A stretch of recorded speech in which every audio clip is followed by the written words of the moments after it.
Looking for a powerful home computer? You would be completely forgiven for never having heard of the Texas Instruments TI99 4A computer. I never knew anyone personally in the 1980s that had one, but I did play Parsec at a store display once.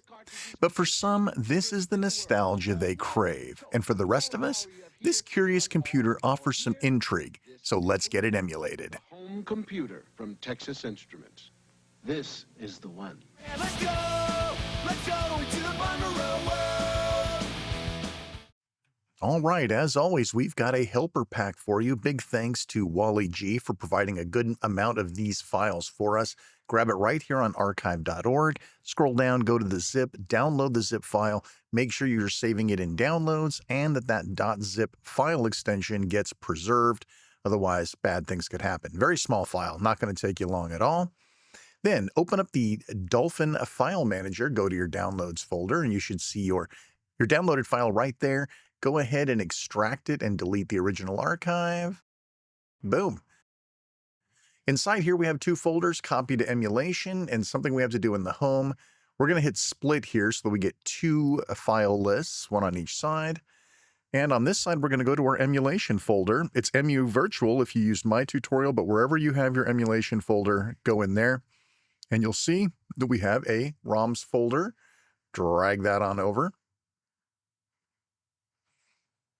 All right, we're going to write into, and if there's any files there already, we'll just overwrite them, which I did have Burger Time in there already. So, all right, good enough. So once we're done with that, now we need to do this home thing. So what's this about? So in the home folder is ESDE, and let's follow along here on the right. So we'll go in there. And there is, okay, so we need to follow along. Aha, here we go, perfect. So let's grab this file here is a text file that's going to have some alterations to this file. So we'll go ahead and open this in Kate. This has a list of custom systems in it. We need to add TI99 4A to it using a specially crafted selection here. So let's go ahead and open that up in Kate. And you can see here we have a system definition right here. If you're familiar with XML, this should look pretty straightforward to you. We're going to grab this whole thing and copy it to the clipboard. Perfect. And then jump back to that systems XML. And we're going to put it right after the system list at the top. So right in between here, right there. It has to be inside in a good spot so it doesn't overwrite other stuff. So pretty simple. If you know XML, this is nothing new to you, but for you new folks, just put it under system list. Perfect. All right, we'll save it, and we are done here. So let's move along.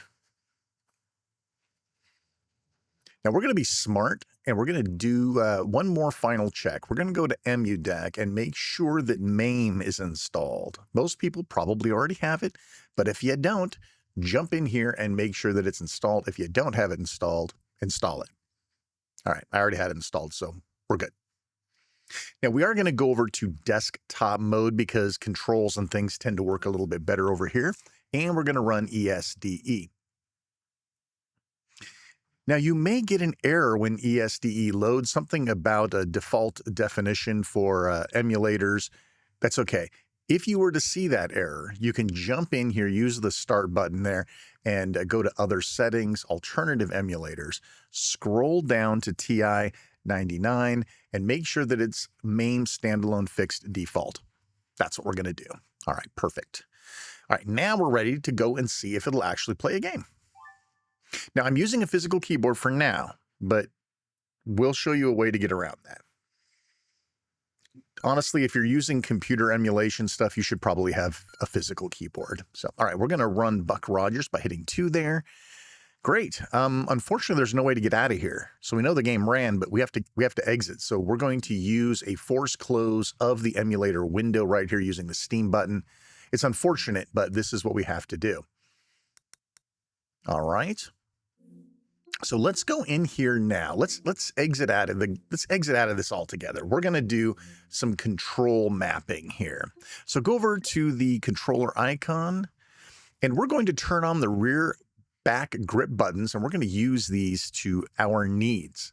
Now, there's a handful of things you're going to need. You're going to need the number 1, right, to start a 1-player game maybe. You're going to need a 2 to get through that TI99 menu to run the game. And you're going to need enter. And I'll show you later on why you might need enter. So go ahead and set these keys up. And we'll get enter over here. And we've got one more left, and we're going to use that later. But for now, let's just stop here. All right, great. So we've got 1, 2, and enter. That's going to get us through a lot of stuff. 1, 2, and enter. We'll save this fourth one for later. Okay, let's try this again. Now we shouldn't need the physical keyboard at all. We should be able to use those rear paddles to navigate through the TI99 4A game. So here we go. Let's give it another go here. Let's do burger time. All right, here we go. Press any key. Yeah, Press any key. Ah, we got the rear buttons. Yeah, we can use 2. Yes, all right.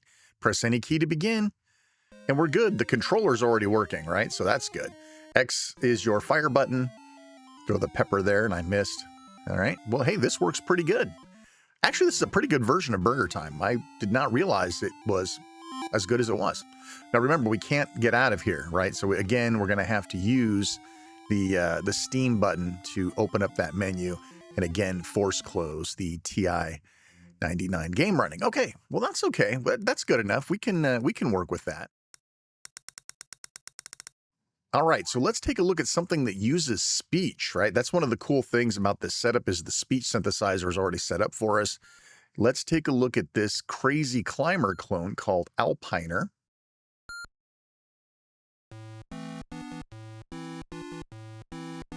One or two, one, right? And what's your player's name? No, you can't hit 1 or 2 to type in the player's name, and it will not let you pass without entering something. So this is where we're going to go back to our controller settings, and we're going to use that 4th button, and we're going to set it to something like A on the keyboard, right? Just something that we can type with. Who cares what our name is? All right, good. Now let's go back in. And remember, we have enter already assigned. Perfect, look at that. So now we have a working solution here. All right, here we go. I'm just going to let it play.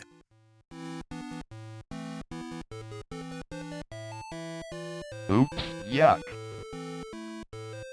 Oops, oops. Oh no, help. Harder than it looks, isn't it? It's kind of cool, right?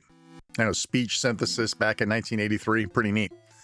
All right, well, that's enough of that. So again, we're going to force close the game. Now again, probably in your head, what is that enter for? Well, we did use enter once to enter our name, but let's take a look at another use that you might see. Right here, again, hit 2 for centipede, and look at this. We have enter for options. Ah, okay, cool. Press 2 for 2 players. Now we had 2 and we have 1, so you can toggle back and forth. Perfect. So this should get you through a lot of the games. And again, you may find that you need a keyboard for something, but that's going to do it. All right, well, that's it. Listen, I hope you like what we're doing. Like, subscribe, hit the bell. You guys know what to do. I'm Shane R. Monroe. Thanks so much for watching. Take care. We'll see you next time.